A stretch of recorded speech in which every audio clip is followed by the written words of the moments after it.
Welcome to the Book Podcast, where inspiration meets transformation. We're thrilled to have you join us on this incredible journey of discovery and empowerment through the magic of books. Today, we have a special treat for you, a best-selling author whose incredible works have positively impacted lives around the world.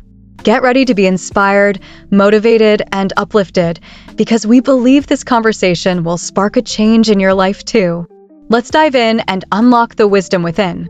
All right, so welcome to another deep dive. Today we're going to be diving into the topic of leadership. Yes. And we're using Keys for Leadership by Myles Monroe. It's a good one. Yeah, and I think this is going to be one of those deep dives where we uncover some really surprising truths about leadership. Yeah, for sure. And it's not going to be like your typical climb the ladder, get the corner office type advice. No. We're going deeper. Yeah, it's more fundamental than that. Yeah, and the cool thing is, I think this deep dive is designed to help you unlock your own leadership potential. Yeah. No matter where you are in life. Absolutely. That's one of the first things you notice about Monroe is his firm belief that everybody has that potential inside them. Yeah, that's so interesting. He's saying leadership isn't just for like CEOs or politicians. Right. It's like more fundamental to who we are as humans. Exactly. He even has this line, trapped within every follower is a hidden leader. What I think is really interesting about that is he's not talking about potential for the future. He's talking about a capacity that's already there, like right now. Yeah, so it's less about a job title and more about, like an inner quality. That's exactly it. He calls it the spirit of leadership. Okay. And he really argues that this spirit is more important than any skill set or technique you could learn. I see. So it's more about who you are than what you do. Exactly. Interesting. He even goes as far as to say that leadership is 20% talent and 80% attitude. Oh, wow. That's a bold statement. So what kind of attitude is he talking about then? Like what makes up this spirit of leadership? Well, that's where it gets really interesting because he really connects leadership to self-discovery. He says, man's greatest ignorance is of himself. He believes you can't lead effectively until you truly understand yourself, your purpose, your values, your beliefs. Okay, so self-awareness is key. But how do you actually go about that? How does he suggest we do that? He outlines this really powerful chain of influence. Your thoughts create your beliefs create your convictions create your attitude controls your perception, and your perception dictates your behavior. Wow, that's a lot to unpack. So it all starts with our thoughts, and then it kind of has this ripple effect all the way to our actions. Yeah, exactly. It's a domino effect. Okay. And he argues that by understanding this chain, you can actually start to cultivate a leadership attitude. I see. So it's about being intentional about the thoughts we're feeding ourselves and recognizing how they shape our actions. Exactly. Instead of focusing on external factors or trying to fit some kind of mold. Right. True leadership starts internally. Okay, that makes sense. So if this self-discovery is the starting point, where does it lead? What's the ultimate goal of leadership, according to Monroe? Well, this is another place where he really challenges conventional wisdom. Okay. He rejects the idea that wealth or authority automatically makes you a leader. He even states, all the money in the world can make you rich, and all the power in the world can make you strong, but these things can never make you a leader. Okay, so if it's not about those things, then what is it about? What does he see as the true mark of a leader? He believes the foundation of leadership is actually service. Service. Yeah. Interesting. He has this great line, the shortest distance to leadership is service. So it's about serving others rather than being served. It's a pretty radical shift in perspective, isn't it? Yeah, it really is. It makes you think about how often we associate leadership with being in charge, being the one who gives the orders. Right, but for Monroe, true leadership is about empowering others. Yeah. Seeing the potential in everyone, regardless of their position or status, and helping them to unlock that potential. Okay, so it's less about wielding power and more about empowering others. Exactly. And this actually ties back to what we were saying before about self-discovery. Right. The more you understand your own purpose and values, the better equipped you are to empower others to find theirs. I see. It's you can't lead others effectively if you haven't done the work on yourself first. Absolutely. Okay, so I'm starting to see how all of these pieces fit together, but how do you actually put this into practice. Right. How do you live this service-oriented leadership? Well, for Monroe, it all comes down to passion. Passion. Yeah, he's adamant that true leadership is fueled by a deep sense of purpose, something bigger than yourself that you're driven to pursue. I love that. He has that great quote where he says, "True leaders don't have jobs, they have lifetime assignments." That's a good one. Yeah, it's like your passion becomes your mission, your life's work. Yeah, and that sense of purpose, that passion, is what gives you the energy and the drive to really serve others, to lead them towards that shared goal. Right, so it's about like seeing the potential in the people around you and working to help them achieve it. Exactly. It's not just about leading, it's about inspiring. That's so inspiring. It makes me think about all the people throughout history who have like made a real difference in the world. Because they were driven by a passion to serve others. Yeah, absolutely. And what's so cool is Monroe believes that kind of leadership is accessible to everyone. It's not about waiting for some title or position. Right. It's about taking action, being proactive, finding ways to serve others right now in whatever way you can. He even says leaders don't wait for the future to come, they create it. Exactly. So it's not enough to just have the passion and the desire to serve.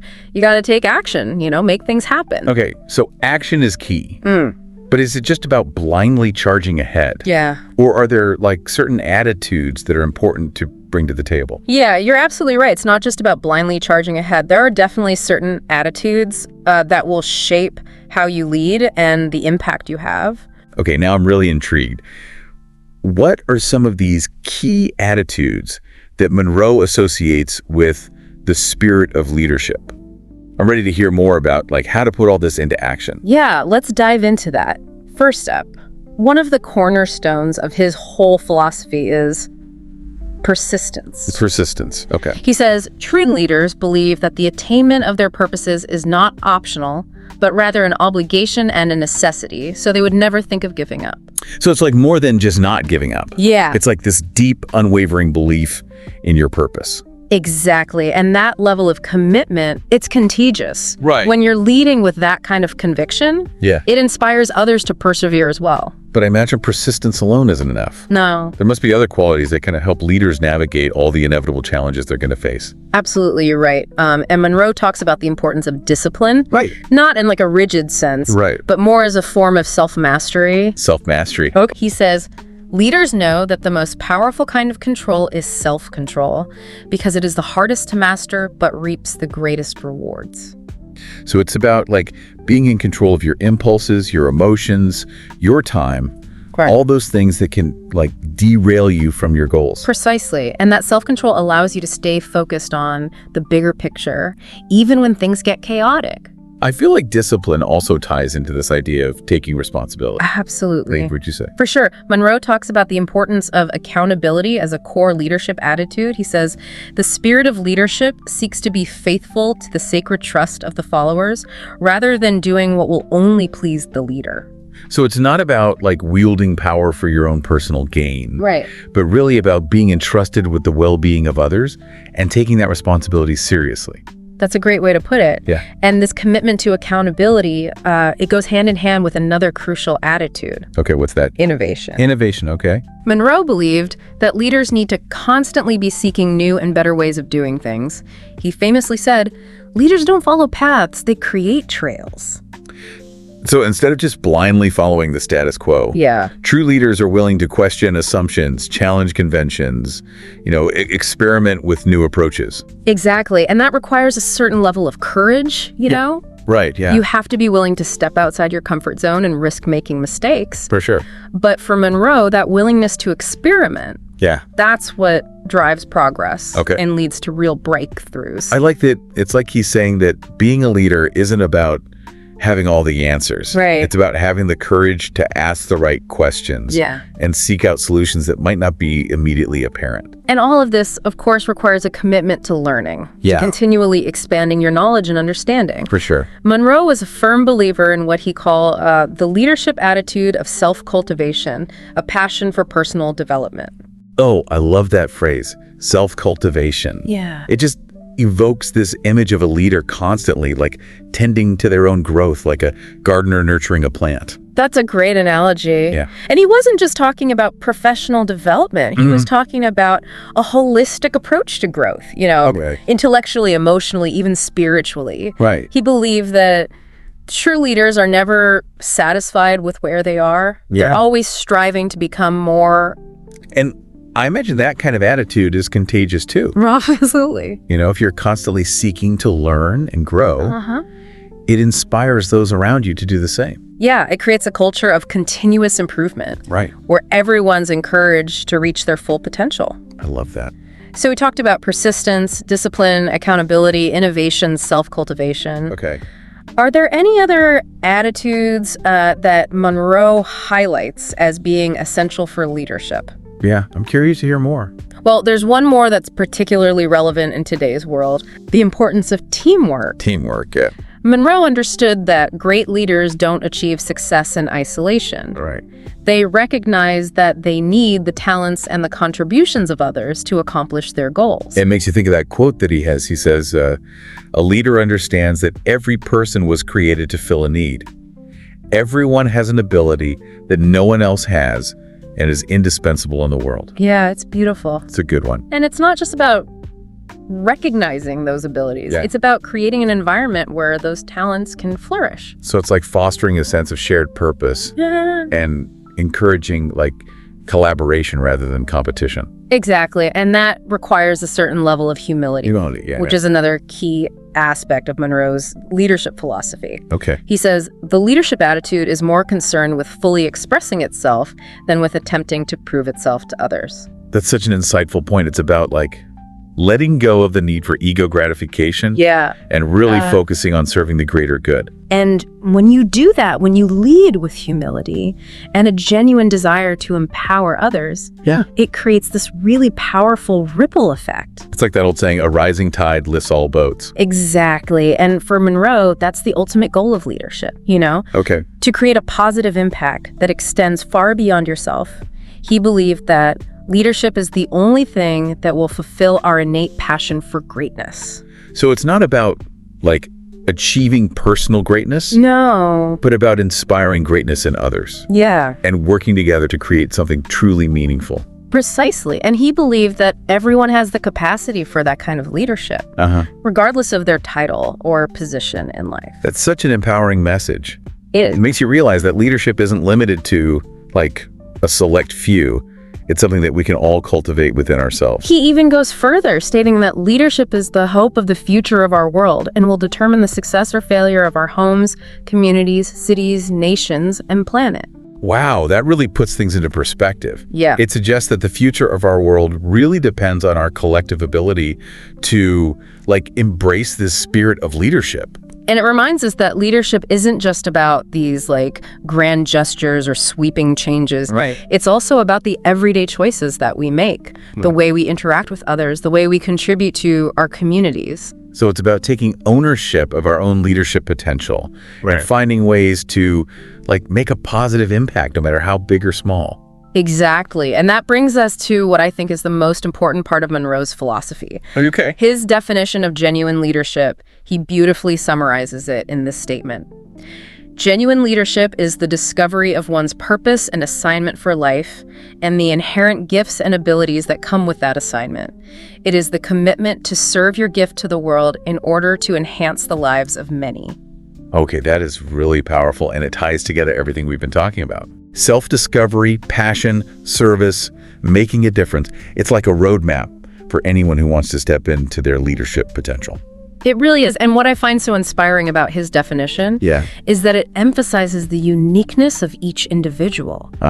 He's not saying there's one right way to lead. Right. He's saying true leadership comes from embracing your own unique gifts and using them to serve a purpose greater than yourself. I love that it's leadership isn't about fitting into a mold. Yeah. It's about breaking the mold. Right. And forging your own path. Exactly. And that's where the real power lies. Yeah. When you're leading authentically from a place of genuine passion and purpose, it creates an energy that's truly transformative. Okay, so I have to admit, I'm feeling pretty fired up right now. Yeah. Monroe's ideas are so powerful. They are? But I think what our listeners are probably wondering is, how do I actually do this? Yeah. How do I cultivate this spirit of leadership in my own life? It's a great question. And thankfully, Monroe doesn't leave us hanging. He offers some really practical guidance for putting these principles into action. Okay, good. And I think one of the most important things he emphasizes is self-reflection. Okay. It all starts with taking a good, honest look at yourself, your strengths, your weaknesses, your passions, your values. So it's like getting to know yourself on a deeper level. Yeah. Really understanding what makes you tick. Exactly. And then it's about connecting those insights to a bigger purpose. Yeah. You know, what kind of impact do you want to make on the world? What problems do you want to solve? What legacy do you want to leave behind? These are big questions. They are big questions. But I guess they're essential for figuring out your own unique path as a leader. Absolutely. And once you have a clear sense of your purpose, Yeah. you can start setting goals that are aligned with that vision. Goal setting is key, right? Yeah. It gives you something concrete to work toward, like a roadmap for your leadership journey. Right. And he also emphasizes the importance of communication. Oh, Like, you know, don't keep your goals and vision to yourself. Share them with others. Build a team of people who believe in what you're doing Yeah. and are willing to support you along the way. That's where the teamwork aspect comes in. Exactly. It's about inspiring others to join you on your mission, to work together toward a common goal. And remember, leadership isn't a linear path. Right. There will be challenges and setbacks, moments of doubt. Sure. But that's where the attitude of persistence comes in. You know, like Monroe said, true leaders see the attainment of their goals as an obligation, a necessity. So it's about embracing the journey. Yeah. With all its twists and turns, and never losing sight of your ultimate vision. And don't be afraid to step outside your comfort zone. Okay. To embrace new challenges and opportunities for growth. Yeah. You know, remember, Monroe believed that leaders don't follow paths, they create trails. It's about being proactive, taking initiative, not waiting for permission to, make things happen. And above all, remember that leadership is about service. Yeah. Look for ways to give back to your community, to make a positive impact on the world around you. Like Monroe said, the shortest distance to leadership is service. This has been such an incredible journey. I feel like we've unpacked so much wisdom from Myles Monroe. Me too. It's clear that his work is, more relevant than ever. Yeah. Especially in a world that's facing so many complex challenges these days. I agree. And what's so remarkable about his message Yeah. is that it's incredibly hopeful. Right. He believed that every single person has the potential to lead, to make a difference, and to contribute to a better future. So what's the final takeaway? The one thing you want our listeners to walk away with? I think the most important thing to remember is that leadership isn't about a title or a position. It's about a way of being. It's about embracing the spirit of leadership within yourself and letting it guide your actions, your decisions, your interactions with the world. Beautifully said. And I think Monroe would agree that the first step on that journey of leadership is simply asking yourself, what difference can I make?